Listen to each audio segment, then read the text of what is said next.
स्वागत है आप सभी का। वेलकम टू बरल लैबोरेटरी।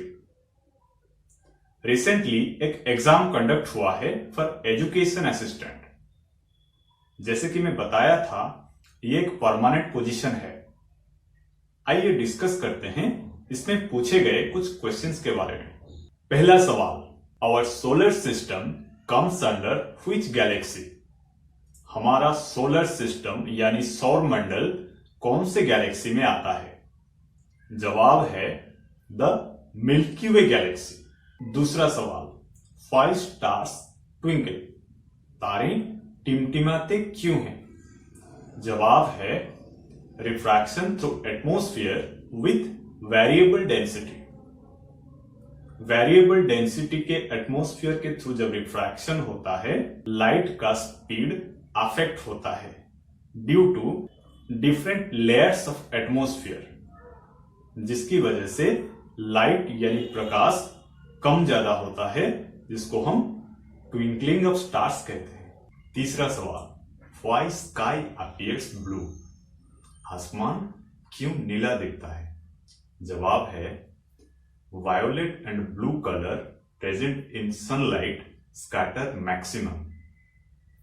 सनलाइट में जो वायोलेट और ब्लू कलर होता है वो मैक्सिमम स्कैटर होता है, फैल जाता है आसमान में, जिसकी वजह से आसमान ब्लू यानी नीला दिखता है। चौथा सवाल, if length of a wire is half, what happens to its load carrying capacity? अगर एक स्ट्रिंग का लेंथ को आधा कर देते हैं तो इसका जो लोड कैरिंग कैपेसिटी कैसे अफेक्ट होगा? इसका जवाब है जो लोड कैरिंग कैपेसिटी, वो स्ट्रेस उसको बोलते हैं, ब्रेकिंग स्ट्रेस बोलते हैं। तो breaking stress force upon area होता है, जो अप्लाई करते हैं हम force upon area of the wire. और ये दोनों फैक्टर्स वायर के लेंथ के ऊपर डिपेंड नहीं करता है। तो जवाब होगा the load carrying capacity will be same.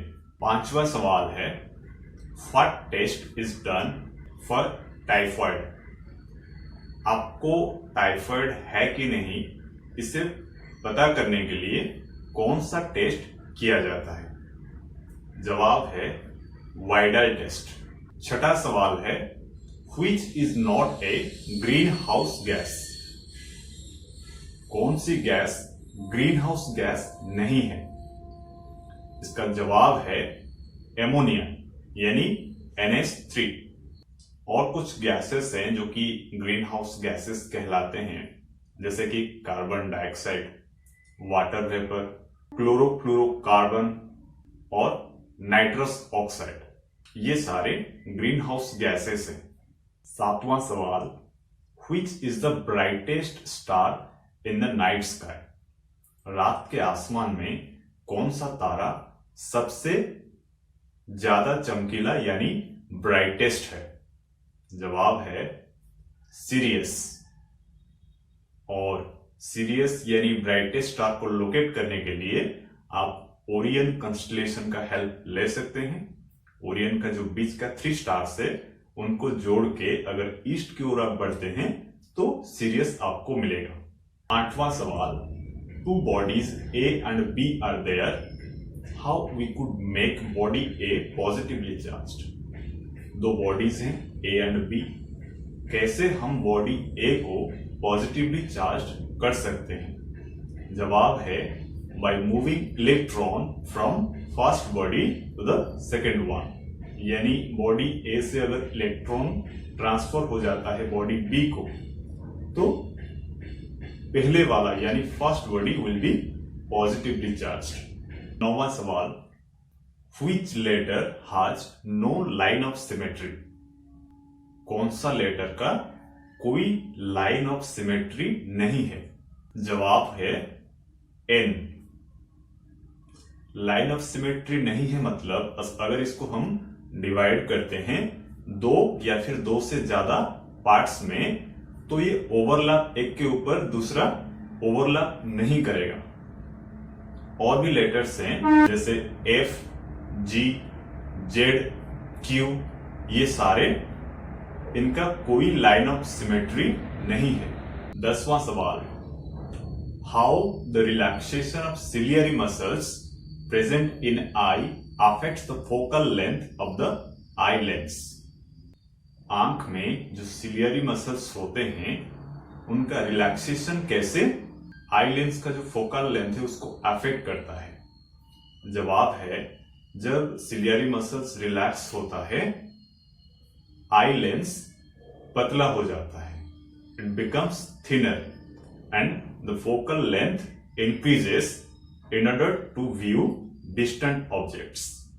ये सारे सवालों का जवाब मल्टीपल चॉइस ऑप्शन के साथ आते हैं। अब कुछ शॉर्ट क्वेश्चंस देख लेते हैं। तो पहला क्वेश्चन है, suppose gravity of earth suddenly becomes zero, then in which direction will the moon move if there is no other celestial object near it.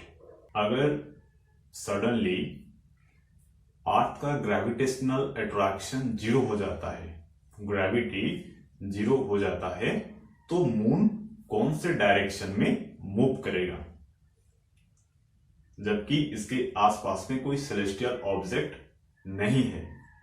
तो जवाब होगा इसका, जैसे ही अर्थ का ग्रेविटी जीरो हो जाता है, मून के लिए जो सेंट्रीपिटल फोर्स रिक्वायर्ड होता है सर्कुलर ऑर्बिट में रोटेट करने के लिए, वो जीरो हो जाएगा और मून टेंजेंशियली उसी समय जिस भी पोजीशन पे होगा वहीं से टेंजेंशियली ऑर्बिट के प्रति वो चला जाएगा। इसको फिगर में देख लेते हैं। सपोज ये अर्थ है,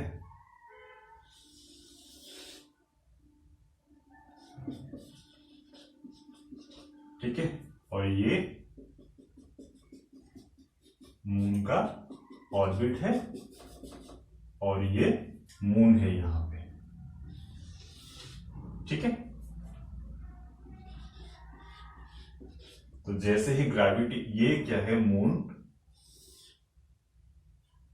सेंट्रीपिटल फोर्स की वजह से ये धरती के चारों ओर रोटेट कर रहा है। तो ग्रेविटी जीरो होने के कारण ये सेंट्रीपिटल फोर्स जीरो हो जाएगा और इसके ऊपर कोई फोर्स एक्ट नहीं करेगा। तो मून क्या होगा, ये ऑर्बिट के प्रति टेंजेंशियली ये चला जाएगा। और एक सवाल आया था वेरी सिमिलर टू दिस, इसी के जैसा ही था कि अगर हम एक स्टोन को धागा से बांध के ऐसे रोटेट कर रहे हैं और सडनली क्या होता है, धागा यानी स्ट्रिंग बीच में से टूट जाता है, तो क्या होगा? जवाब बिल्कुल ऐसा ही होगा आंसर इसका। तो स्ट्रिंग अगर टूट जाता है तो जो रोटेट करता हुआ स्टोन है उसी समय जहां पर भी होगा वहीं से टेंजेंशियली वो दूर चला जाएगा। कुछ शॉर्ट क्वेश्चंस हैं कैरिंग 4 मार्क ईच और डेस्क्रिप्टिव क्वेश्चन कैरिंग 10 मार्क्स, जिसके बारे में मैं आपको आगे बताऊंगा। आज के लिए इतना ही, मिलते हैं जल्द ही, तब तक के लिए ख्याल रखिए अपना। Thank you.